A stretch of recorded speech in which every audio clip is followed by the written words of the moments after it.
Dear students, இந்த வீடியோல 6th standard scienceல second lesson force and motion book back exercise பார்க்க போறோம். So first choose the correct answer. First unit of speed is, so நமக்கு எல்லாருக்குமே தெரியும் ஸ்பீட் உடைய ஃபார்முலா என்னன்னா distance by time taken. So டிஸ்டன்ஸை நம்ம எப்பவுமே அதில் சொல்லுவோம் கிலோமீட்டர் ஆர் மீட்டர், இதில் தான் நம்ம டிஸ்டன்ஸை சொல்ல முடியும். டைமை ஆப்வியஸ்லி ஹவர், மினிட், செகண்ட்ஸ் அப்படின்னு இதில் சொல்லலாம். அப்போ speed is equal to distance by time டேக்கன்னா கிலோமீட்டர் பர் ஹார், அப்படி இல்லை இன்னும் சின்ன யூனிட்ல சொல்லணும் அப்படின்னா மீட்டர் பர் செகண்ட். இதை யூனிட் ஆஃப் ஸ்பீடாக சொல்லணும். ஸோ நீங்கள் ஆப்ஷனில் பார்த்தீங்கன்னா option D metre per second. Next which among the following is a oscillatory motion. So oscillatory motion அப்படின்னா ஒரு பெக்குலியர் எக்ஸாம்பிள் இந்த குழந்தைங்க ஊஞ்சல் ஆடுறது சொன்னோம். அதாவது ஒரு குறிப்பிட்ட டைம் இன்டர்வலுக்கு அப்புறமா எந்த பொசிஷன்லேருந்து ஸ்டார்ட் பண்ணமோ அதே பொசிஷனுக்கு அது ரிட்டர்ன் ஆகிறத நம்ம ஆசிலேட்டரி மோஷன் அப்படின்னு சொல்லலாம். அதில் ஆப்ஷன்ஸ் பார்த்தீங்கன்னா rotation of earth about its axis, obviously அது ஆசிலேட்டரி மோஷன் சொல்ல முடியாது. And revolution of the moon about the earth, அது நம்ம oscillatory motion. To and fro movement of a vibrating string. So ஒரு ஸ்ட்ரிங்கை ரெண்டு பக்கமும் ஸ்ட்ராங்காக டென்ஸ்டாக இழுத்து பிடிச்சிட்டு நடுவில் ஒரு பாரை வச்சு இல்லை ஒரு ஹேமரை வச்சு அந்த ஸ்ட்ரிங்கை நம்ம ஸ்ட்ரைக் பண்ணோம் அப்படின்னா அதனுடைய மோஷன் அப்படின்னா கீழே மேலே போயிட்டு வரும். ஸோ அந்த மாதிரி to and fro motion similar to the motion இந்த ஸ்விங். ஸோ ஊஞ்சல் ஆடுறதுல என்ன டூ அண்ட் ஃப்ரோ மோஷன் இருக்கோ அதே மோஷன் இந்த ஸ்ட்ரிங்கில் இருக்கும். So it's option C. Next, the correct relation among the following, the speed is equal to distance into time. கிடையாது. நம்ம என்ன பார்த்தோம் அப்படின்னா ஃபர்ஸ்ட் கொஸ்டினுக்கு ஆன்சர் பண்ணும்போது speed is equal to distance by time டேக்கன்னு சொல்லியிருந்தோம். So it is option B. So C option பார்த்தீங்கன்னா ஜஸ்ட் உங்களை கன்ஃபியூஸ் பண்ணுறதுக்காக டைம் பை டிஸ்டன்ஸ் அப்படின்னு மாற்றி கொடுத்துருக்காங்க. ஸோ ஆல்வேஸ் இட் இஸ் நியூமரேட்டரில் டிஸ்டன்ஸ், டினாமினேட்டரில் it needs to be a time taken. Fourth question, Geeta travels with her father in a bike to her uncle's house, which is 40 kilometers away from her home. She takes 40 minutes to reach there. So 40 kilometre தூரம் இருக்கிறவங்க uncles ஹவுஸுக்கு பைக்கில் போகிறாங்க. அங்கே போகிறதுக்கு அவங்களுக்கு 40 நிமிஷம் ஆகுது.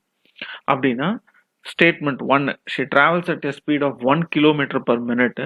Statement 2, she travels at a speed of 1 kilometer per hour. நம்ம என்ன சொன்னோம், ஸ்பீடை எப்படி டிஃபைன் பண்ணோம், speed is equal to distance by time டேக்கன்னு சொன்னோம். இப்போ டிஸ்டன்ஸ் எவ்வளோ கவர் பண்ணியிருக்காங்க, 40 கிலோமீட்டர். கிவன் டைம் எவ்வளோ டைமில் கவர் பண்ணியிருக்காங்க, 40 minutes. So 40 kilometre divided by 40 minutes போட்டிங்கன்னா ஸோ 40 கேன்சல் ஆகிடும். You will get 1 kilometre per minute. சரிங்களா, ஏன்னா இது மினிட்ஸில் தான் இருக்குது. So 1 kilometre per minute. அப்போது எந்த statement true, the statement 1 is alone true. அப்போ statement 2 is incorrect or false. so option A, statement 1 is alone correct. Next fill in the blanks. so the first question, bike moving on a straight road is an example of dash motion கேட்டிருக்கேன். Straight ரோட்ல போறத நம்ம ஆப்வியஸா linear motion தான் சொல்லுவோம். ஒரு straight லைன்ல இருக்கிறத லீனியர் மோஷன் தான் சொல்லுவோம். So obviously bike moving on a straight ரோடுன்னு அதனால கொடுத்துருக்காங்க. So it is example for linear motion. Next gravitational force is a non contact force. அதாவது நம்ம ஏற்கனவே சொன்னோம் contact force, non contact force அப்படின்ட்டு. இப்போ கான்டாக்ட் ஃபோர்ஸ் அப்படின்னா இப்போ ஒரு ஃபுட்பால் இருக்கு, அந்த ஃபுட்பாலை நீங்க கிக் பண்றீங்க ஸோ தட் அந்த ஃபுட்பால் கோல் போஸ்ட் நோக்கி போகுதுன்னு வச்சுக்கோங்க. இப்போ நீங்க அந்த பால் கூட ஒரு கான்டாக்டை ஏற்படுத்தி தான் அந்த ஃபோர்ஸை பாலுக்கு கொடுத்துருக்கீங்க. So it is a contact force. But the gravitational force அப்படி கிடையாது. ஆப்வியஸா நீங்க பாலை ஜஸ்ட் டுவர்ட்ஸ் ஸ்கை நீங்க பாலை தூக்கி போட்டாலும் obviously it will come back. No one is there to push the ball down, but it is due to the gravitational force. So gravitational force ku endha contact me kadiyadu, but it's still a force that pulls all the objects towards it. So gravitational force is a non-contact force. Next, third question, motion of a potter's wheel is an example for dash motion. நீங்க potter's wheel பார்த்திருப்பீங்க. அதாவது இந்த பானை செய்வாங்க இல்லைங்களா, அவங்க ஒரு சக்கரம் சுத்திட்டே இருக்கும். அதுக்கு மேலே இவங்க அந்த மண் வச்சு அந்த பானையை வந்து செஞ்சுட்டு இருப்பாங்க. அந்த சக்கரம் சுத்திட்டே இருக்கு இல்லைங்களா? It's obviously it's an example of a rotatory motion. Rotatory motion நம்ம என்ன சொன்னோம்? Motion of your body about its own axis. சென்டர்ல ஏதோ ஒரு ஆக்சிஸ் வச்சுட்டு அந்த ஆக்சிஸை சுத்தி தான் வந்து அந்த மோஷன் வந்து நடக்கும். Next fourth point, when an object covers equal distance in equal interval of time. So நம்ம மோஷனில் வந்து யூனிஃபார்ம் நான் யூனிஃபார்ம் மோஷன் அப்படின்னு 2 மோஷன் பார்த்தோம். அதில் ஸோ ஒரு குறிப்பிட்ட ஒரு டிஸ்டன்ஸை வந்து அதே சம இடைவெளி இருக்கிற நேரத்தில் கவர் பண்ணுது அப்படின்னா அது வந்து யூனிஃபார்ம் மோஷன். ஸோ மோஸ்ட்லி நம்ம லைஃப்பில் பார்க்குறது எல்லாமே வந்து நான் யூனிஃபார்ம் மோஷனாக தான் இருக்கும். தேர்டு, ட்ரூ ஆர் ஃபால்ஸ்ன்னு சொல்லணும். ஸோ இதில் ஃபால்ஸ் அப்படின்னா கரெக்ட் ட்ரூவான ஸ்டேட்மெண்ட் வந்து நம்ம கொடுக்கணும். So first, to and fro motion is called oscillatory motion. இதுதான் நம்ம வந்து choose the best answerலயே பார்த்தோம். Yes, it's true.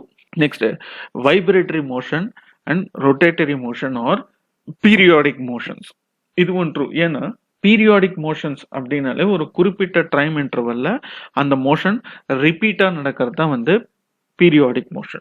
So both vibratory motion and rotatory motion ரெண்டுமே வந்து periodic motion. இந்த vibratory motion ரொம்ப confuse பண்ணிக்காதீங்க. It is a kind of oscillatory motion தான்.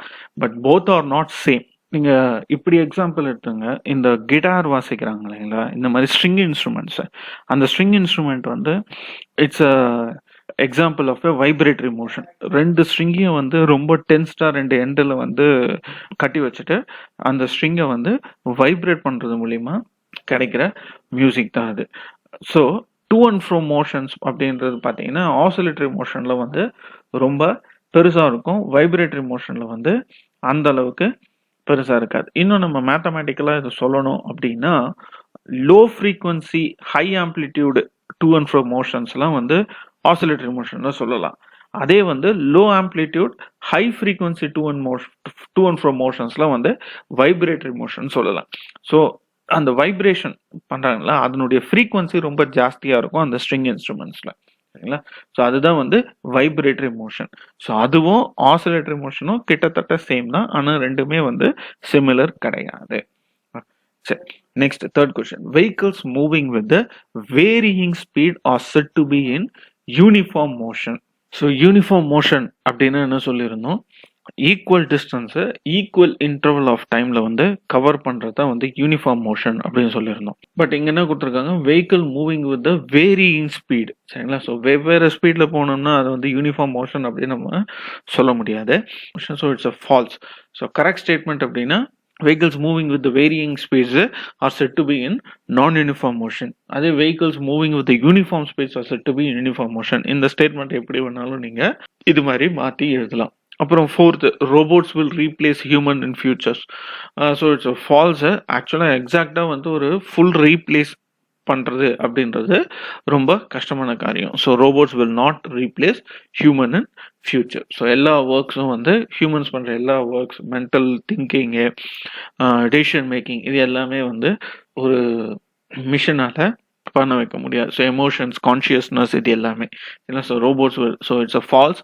So the correct statement is robot will not replace human in future. Next, match the following. So first வந்து படத்துல கொடுத்துக்கிறதோட என்ன motion அப்படின்னு நம்ம கண்டுபிடிக்கணும். ஸோ லெஃப்ட் ஹேண்ட் சைட்ல இருக்கக்கூடிய ஃபிகர்ஸை பாருங்க. ஸோ ஃபர்ஸ்ட் வந்து kid sliding on a rail. இது வந்து ஒரு லீனியர் மோஷன் தான். ஸோ பாசிபிளி வந்து ஒரு ஸ்ட்ரெயிட் லைன்ல தான் இருக்கிற motion. So it's a linear motion. Second வந்து எ ஸ்பின்னிங் டாப். ஸோ வந்து ஒரு பம்பரம் வந்து சுத்துது. So we call it as a rotatory motion. ஒரு பர்டிகுலர் ஆக்சிஸை பேஸ் பண்ணி அது ரொட்டேட் ஆகுது. ஸோ அதனால அது வந்து ரொட்டேட்டரி மோஷன்.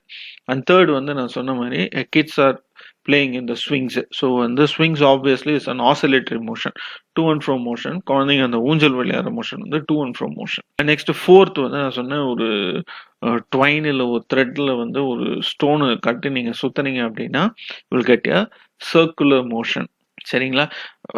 இந்த இந்த மோஷன் டிராவல் ஆன பார்த்த பாருங்க, it will be like a circle. So that's why it's called as a circular motion.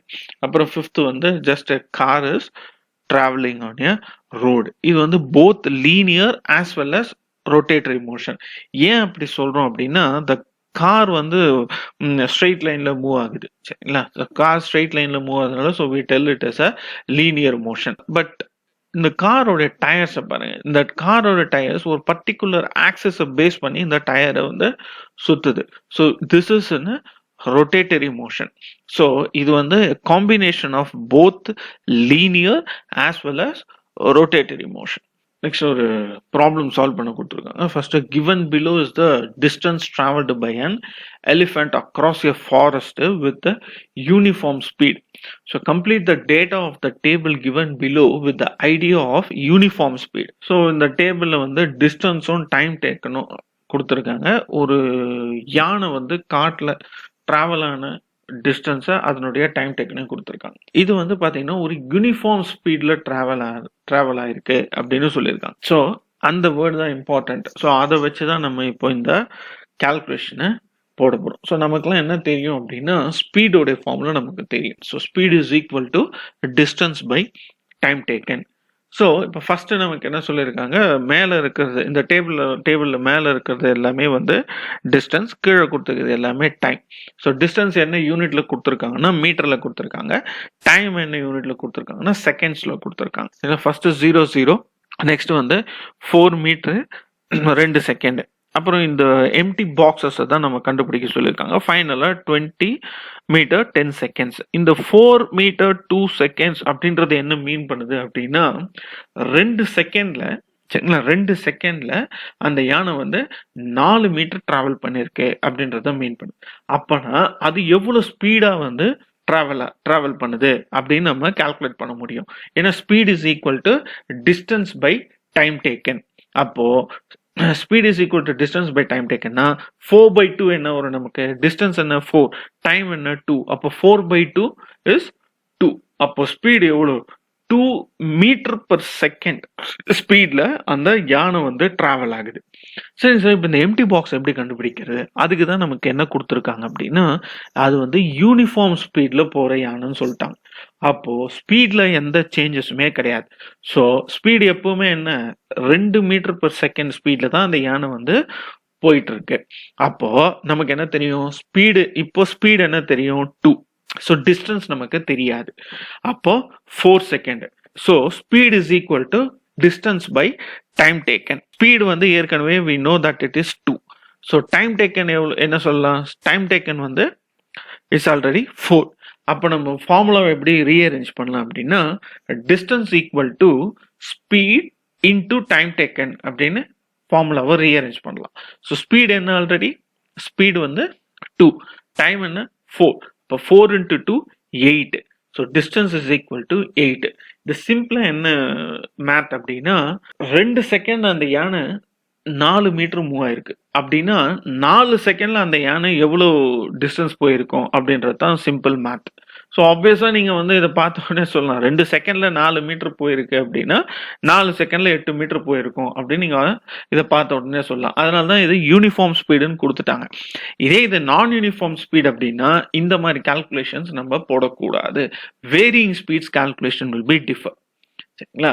இப்போ இந்த பாக்ஸ் நம்ம 8 அப்படின்னு ஃபில் பண்ணியாச்சு. இப்போ நெக்ஸ்ட் என்ன கேட்டிருக்காங்கன்னா நெக்ஸ்ட் வந்து டைமை கண்டுபிடிக்க சொல்றாங்க. ஸோ இதுக்கு முன்னாடி என்ன கொடுத்துட்டாங்க? டைமை கொடுத்துட்டு டிஸ்டன்ஸை கேட்டாங்க. இப்போ டிஸ்டன்ஸை கொடுத்துட்டாங்க, டைமை கண்டுபிடிக்க சொல்றாங்க. அதாவது 2 செகண்ட்ல அந்த யானை 4 மீட்டர் டிராவல் பண்ணிருக்கு. அதே 12 மீட்டர் டிராவல் பண்றதுக்கு அந்த யானைக்கு எவ்வளவு டைம் ஆகும் அப்படின்னு கேட்டிருக்காங்க. அகைன் நமக்கு என்ன தெரியும்? ஸ்பீடு வந்து டிஸ்டன்ஸ் பை டைம் டேக்கன் நமக்கு தெரியும். இங்க நமக்கு என்ன கண்டுபிடிக்கணும் அப்படின்னா டைம் டேக்கனை கண்டுபிடிக்கணும். அப்போ ஃபார்முலாவை ரீஅரேஞ்ச் பண்ணீங்கன்னா time taken is equal to distance by speed அப்படின்னு ஃபார்முலாவை ரீஅரேஞ்ச் பண்ணலாம். அப்போ டிஸ்டன்ஸ் என்ன 12. ஸோ ஸ்பீடு என்ன 2. So 12/2 is 6. சரிங்களா? So 12/2 is 6. அப்போ எவ்வளோ டைமு? இப்போ 12 மீட்டர் டிராவல் பண்றதுக்கு அந்த யானைக்கு 6 செகண்ட் ஆகுது. சரிங்களா? அண்ட் நெக்ஸ்ட் அகைன் இது வந்து இதே மாதிரி தான். ஸோ நெக்ஸ்ட் நீங்க ஈஸியா சொல்லிடலாம். ஸோ இட் இஸ் 16 ஏன்னா வந்து 2 செகண்ட்ல அந்த யானை வந்து 4 மீட்டர் நடக்குது அப்படின்னா 4 செகண்ட்ல அது 8 மீட்டர் நடக்கும். அப்போ 8 செகண்ட்ல 16 மீட்டர் நடக்க போகுது. ஸோ 8 வந்து 16. சரிங்களா? ஸோ மேத் ஃபார்முலா தான் இங்க வந்து போட்டிருக்கோம். இங்க வந்து இந்த 4/2 போட்டு தனியா போடாம இதை வந்து டைரக்டா போட்டிருக்கோம் இங்க. சரிங்களா? Next analogy. So first kicking a ball வந்து கான்டாக்ட் ஃபோர்ஸ் அப்படின்னு சொல்லுவாங்க. ஆப்வியஸ்லி நான் வந்து இந்த எக்ஸாம்பிள் ஏற்கனவே சொல்லியிருக்கேன். ஒரு ஃபுட்பாலில் நீங்கள் கிக் பண்ணுறீங்க அப்படின்னா அதை டச் பண்ணி தான் வந்து நீங்கள் அந்த ஃபோர்ஸை வந்து கொடுக்க முடியும். ஸோ அது வந்து கான்டாக்ட் ஃபோர்ஸ். இது falling of a leaf. So மேலேருந்து காத்தடிச்சோ ஏதோ ஒரு காரணத்தால வந்து இலை வந்து கீழே விழுது அப்படின்னா இட்ஸ் ஆப்வியஸ்லி கிராவிடேஷனல் புல்லால தான் அது வந்து கீழே விழுது. இப்போ கிராவிடேஷனல் ஃபோர்ஸே நம்ம என்ன சொன்னோம், நான் கான்டாக்ட் ஃபோர்ஸ் அப்படின்னு தான் சொல்லியிருந்தோம். So falling of a leaf வந்து it's a non contact force. யாரும் வந்து லீஃபை தொட்டு கீழே தள்ள, இல்லை யாரும் லீஃபை வந்து தொட்டு புல் பண்ணல. ஸோ கிராவிடேஷனல் புல்லால அந்த லீஃப் வந்து கீழே விழுது. So obviously it's a non contact force. Next distance வந்து மீட்டர். ஸோ டிஸ்டன்ஸோட யூனிட் வந்து நமக்கு என்னன்னு தெரியும், மீட்டர் இல்லை கிலோமீட்டர் அப்படின்னு சொல்லலாம். ஸோ மீட்டர் அப்படின்னு தெரியும். இப்போ ஸ்பீடோட யூனிட் என்ன, மீட்டர் பர் செகண்ட். இது வந்து நம்ம சூஸ் த பெஸ்ட் ஆன்சர்லயே ஃபர்ஸ்ட் பார்த்தோம். Unit of speed, so metre per second. Third circulatory motion. இது வந்து ஸ்பின்னிங் டாப், அதாவது பம்பரம் சுத்துது இல்லை, அது வந்து சர்க்குலேட்டரி மோஷன் அப்படின்னா ஆசிலேட்டரி மோஷனுக்கு எக்ஸாம்பிள் சொல்றேன். ஆசிலேட்டரி மோஷனுக்கு நிறைய எக்ஸாம்பிள் சொல்லலாம். இவங்க என்ன சொல்றாங்க, ஸ்விங்கிங் ஆஃப் எ பெண்டுலம். இந்த ஸ்விங்கிங் ஆஃப் எ பெண்டுலம் நீங்க இந்த இதை நீங்க நிறைய பார்த்துருப்பீங்க. இங்க சில பேர் வீட்டில் இந்த பழைய காலத்து கடிகாரம் இருக்கும், அதில் இருக்கிற அந்த பெண்டுலம் வந்து டூ அண்ட் ஃப்ரோ போயிட்டு வந்துட்டு இருக்கும். ஸோ அதுதான் வந்து swinging of a pendulum. So இது இல்லாமல் வந்து குழந்தைங்க அந்த ஊஞ்சல் ஆடுறது, அதுவும் ஆசிலேட்டரி மோஷன் எக்ஸாம்பிள்ஸ் தான். ஸோ அதை கூட நீங்கள் இங்கே கொடுக்கலாம். இது வந்து ஜஸ்ட் உங்கள் அண்டர்ஸ்டாண்டிங் பர்பஸுக்காக கொடுத்துருக்காங்க. நெக்ஸ்ட் ஒரு வெப் சார்ட் கொடுத்துருக்காங்க. ஸோ மேலே ஒரு பாக்ஸ் கொடுத்துருவாங்க, அதுக்கு நீங்கள் ஆன்சர் பண்ணணும். இல்லை கீழே அது எக்ஸ்பிளனேஷன் கொடுத்துருவாங்க, அது என்ன அப்படின்றத நீங்கள் மேலே இருக்க பாக்ஸில் சொல்லணும். ஸோ ஃபர்ஸ்ட் வந்து நான் பீரியாடிக் அப்படின்னு கொடுத்துருக்காங்க. ஸோ நமக்கு நான் பீரியாடிக் அப்படின்னா என்னன்னு தெரியும். ஸோ ஒரு ஈக்குவல் இன்டர்வல் ஆஃப் டைம்ல வந்து அந்த மோஷன் வந்து ரிப்பீட் ஆகிட்டே இருக்கு அப்படின்னா அது வந்து நம்ம பீரியாடிக் மோஷன் சொல்லுவோம். அதே வந்து வேரியிங் டைம் ஃப்ரேம்ல வந்து இருக்கு அப்படின்னா அது வந்து நம்ம நான் பீரியாடிக் மோஷன் தான் சொல்லணும். சரிங்களா? So motion is not in uniform intervals. So equal time இன்டர்வல்ஸ்ல இருக்காது, வேரியிங் டைம் இன்டர்வல்ஸ் தான் இருக்கும். அதுதான் வந்து நான் பீரியாடிக் மோஷன். சரி, நெக்ஸ்ட் என்ன கொடுத்துருக்காங்க, movement repeated after a fixed interval of time. So ஒரு குறிப்பிட்ட இன்டர்வல் ஆஃப் டைமுக்கு அப்புறம் அந்த மோஷன் வந்து ரிப்பீட் ஆகிறது. Obviously this is a oscillatory motion, to and fro motion. ஒரு ஃபிக்ஸ்டு இன்டர்வல் ஆஃப் டைமுக்கு அப்புறம் மறுபடியும் அந்த ஸ்விங் வந்து டூ அண்ட் ஃப்ரோல இருக்கும். சரிங்களா? ஒரு 1 செகண்ட் போயிட்டு வந்துட்டு மறுபடியும் ஒரு 1 செகண்ட் கழிச்சு மறுபடியும் அந்த மோஷன் ரிப்பீட் ஆகும். சரிங்களா? Movement repeated after a fixed interval of time. So தான் வந்து ஆசிலேட்டரி மோஷன். இதே movement around own axis or a fixed centre. இது நம்ம ஏற்கனவே சொன்னோம், அந்த கார் டயர் சுத்துறது பிளஸ் வந்து அந்த பம்பரம் சுத்துறது, இதெல்லாமே சொன்னோம். இட்ஸ் ஒரு குறிப்பிட்ட ஆக்சிஸ் பேஸா வச்சு அதை சுத்தி வந்து அந்த ஆப்ஜெக்ட் வந்து ரொட்டேட் பண்றது. So this is rotatory motion. Next one word answers. இதுல the force which acts on an object without physical contact. So அதை தொடாம அது மேல ஒரு ஆப்ஜெக்ட் மேல ஒரு ஃபோர்ஸ் ஆக்ட் ஆகுது. So obviously it is a non contact force. நம்ம கிராவிடேஷனல் ஃபோர்ஸ் வந்து எக்ஸாம்பிளா சொல்லலாம். அப்புறம் a change in the position of an object with time. இதுதான் வந்து நம்ம மோஷனுக்கு டெஃபினேஷனாவே படித்தோம். ஏன் அப்படின்னா இப்போ ஒரு ஆப்ஜெக்ட் வந்து ரெஸ்ட்ல இருக்கா மோஷன்ல இருக்கா அப்படின்ற டெஃபினேஷன்ஸ்லாம் நம்ம பார்த்தோம். இப்போ ஒரு ஆப்ஜெக்ட் ரெஸ்ட்லயே இருக்கு அப்படின்னா ஈவன் எவ்வளவு டைம் ஆனாலும் அதனுடைய பொசிஷன் வந்து எதுவும் சேஞ்ச் ஆக போறது கிடையாது. சரிங்களா? So change in the position of an object with time அப்படின்றதே வந்து இட்ஸ் அ மோஷன் தான். சரி, next third, the motion which repeat itself after a fixed interval of time. இதான் நம்ம வந்து ப்ரீவியஸ் ஸ்லைட்லயும் இதை தான் பார்த்தோம். அதாவது வந்து ஒரு குறிப்பிட்ட இன்டர்வலுக்கு அப்புறம் அந்த மோஷன் ரிப்பீட் ஆகுது. Obviously it's a to and fro motion. So it's an oscillatory motion தான். And motion of an object travels equal distance in equal interval of time. So சமமான தூரம் சமமான நேர இடைவெளியில் போறது. சரிங்களா? இதுதான் நம்ம ஆப்வியஸா வந்து யூனிஃபார்ம் மோஷன் அப்படின்னு பார்த்தோம். அந்த எலிஃபென்ட் ப்ராப்ளம் சால்வ் பண்ணும் போதும் we told. So it's a uniform motion. இதே வேரியிங் இன்டர்வல் ஆஃப் டைம் இல்லை வேரியிங் ஸ்பீடு இதெல்லாம் இருந்தது அப்படின்னா we can tell it is a non uniform motion. But real லைஃப்ல இருக்கிறது 90% எல்லாம் மோஸ்ட்லி எல்லாமே நம்ம ரியல் லைஃப்ல எக்ஸ்பீரியன்ஸ் பண்றது எல்லாமே இட்ஸ் a நான் யூனிஃபார்ம் மோஷன்ஸ் தான். Next, a mission capable of carrying out a complex series of actions automatically. இது நமக்கு வந்து ரோபோட்ஸ் பார்த்தோம். ஸோ இட்ஸ் மிஷன் ஆட்டோமேட்டிக்காக நிறைய ஒர்க்கை வந்து robots can do a complex series of actions automatically. It's none other than the robots. Yeah. This comes to the end of this book back exercise, students. Thank you.